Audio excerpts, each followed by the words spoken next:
hot subject tayo. Hindi ko matiis na mag-vlog. Na-cross ko itong si Harry Roque at saka ito si Tatay Digong na nanakot ngayon sa mga Pilipino. Siguro sinabi nila sa boss nilang China na kami na ang bahalang manakot sa mga Pilipino. Dalawang cover natin ngayon at saka yung meron na naman budol-budol na nangyayari. Kaysa si Sara daw ay hindi na interesado kumandidato pagka-presidente. Yun, okay. So, ang dami mga comments sa social media na yung gimmick na naman to na kunyari pa hard to get pero sila ang magtatayo ng ng rally na kunyari pipilitin and then magpapa hard to get na sige na nga taong bayan na ang ang namimilit. Yun.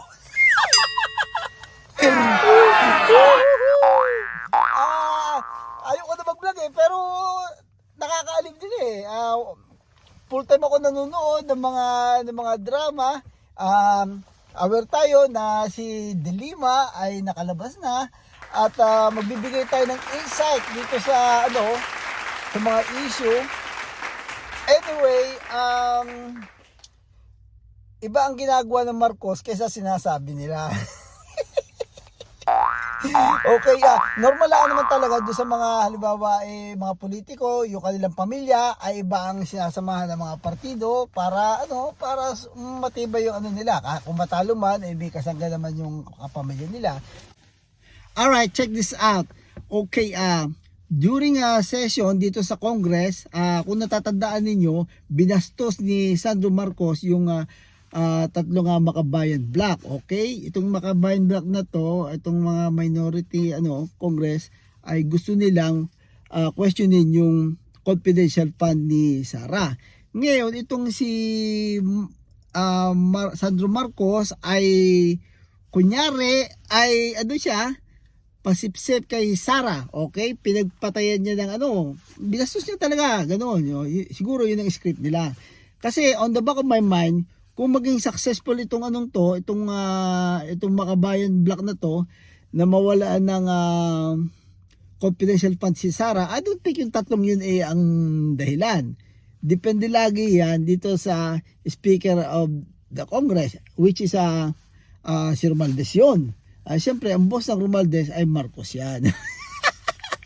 Ganun lang kasimple yun. Iba yung kanilang ginagawa sa sinasabi at saka yung gesture, okay? Pero alam naman ng mga Duterte yan, okay? So, kaya lang, talo sila ng mga Marcos, okay? So, katulad ditong iyang ICC. Siyempre, babago pa mainit ang ICC. Nung ma-approach ang ICC, ay wala pang isang taon na Marcos. Kaya, medyo maganda pa ang samahan noon. At kaya sabi ni Marcos, okay, we can do it our own, okay? Pero eto ngayon nakalabas na si Delima at saka nakaisip sila ng paraan para maghugas ng kamay si Marcos. So lumiliit na talaga ang mundo ng mga Duterte, nasa panic mode siya at for desperation move ay talaga nang babaoy na doon sa mga general, sa mga military. Dinoble ko sweldo niyo dahil sa akin, okay? Kulang na lang ay sabihin yung mga sa mga healthcare, hindi ko hindi ako fair sa mga yan, hindi ako fair sa mga teacher, mga government employee din yan. Kaya lamang, ang problema doon ay na-miscalculate niya. Pera-pera yan okay? Pag kumuha ka ng tao na nabibili mo, ay is about pera, ay yan, wala yang loyalty sa iyo.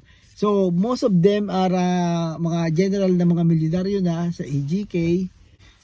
Yeah, anyway, totoo talaga na maraming yumaman na mga general sa panahon ni Tatay Digong. Okay, nakakakontrata yung mga yun sa mga healthcare. Dami naging pera doon. Sa AGK, pinagkakwartahan yung kamatayan ng 30,000. Sa drugs, grabe. So, kaya lamang yun nga, tingnan nyo maraming mga general ngayon na pinalis, okay? Nasa hot water sila at saka binomonitor sila.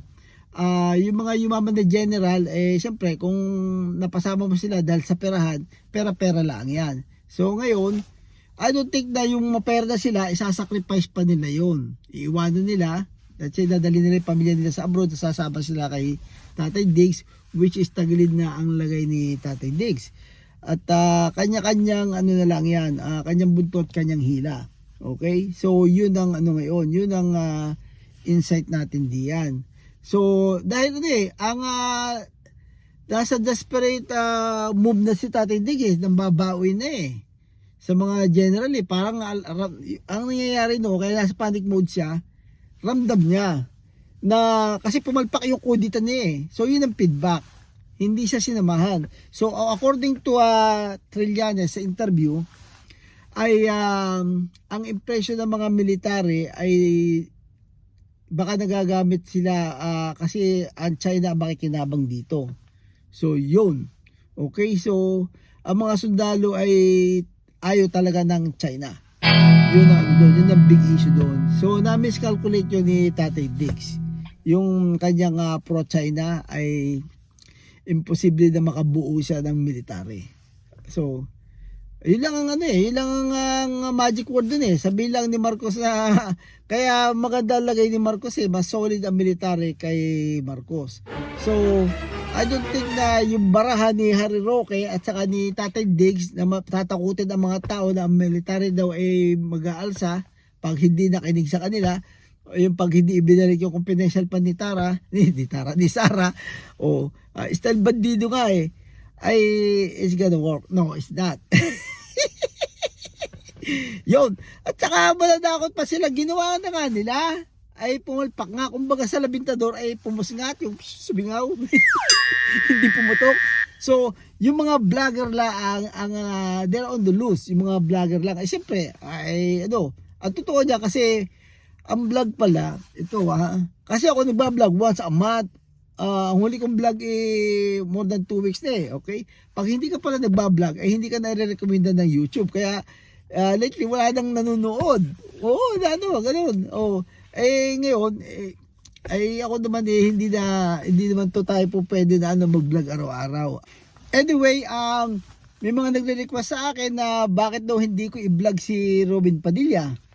Okay, anyway, si Robin Padilla ay ay isinesave ko yung pagbablog ko sa kanya. Although, consistent si Robin Padilla, maraming kapalpakan at talagang the more na marami si Robin Padilla, maraming matutuwa sa iyo dahil marami na puprostrate na tao.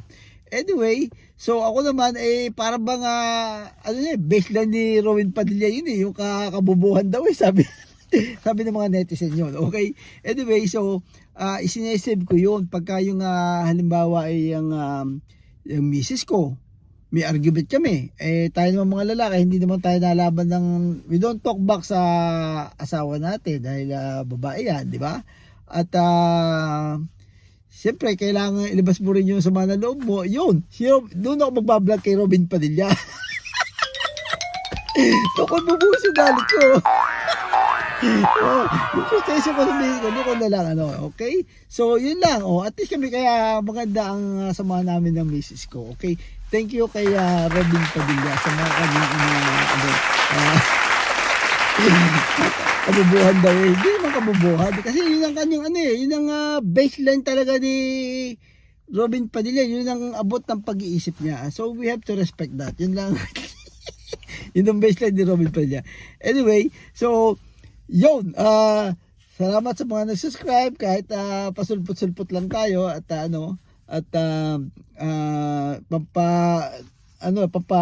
vibes lang naman tayo. Okay, so I'll see you on my next vlog. I don't know, maybe next month or next week or maybe tomorrow, depende. Depende pagka maganda mood ng misis ko, okay? Salamat po, okay? I'll see you again on my next vlog. Peace out.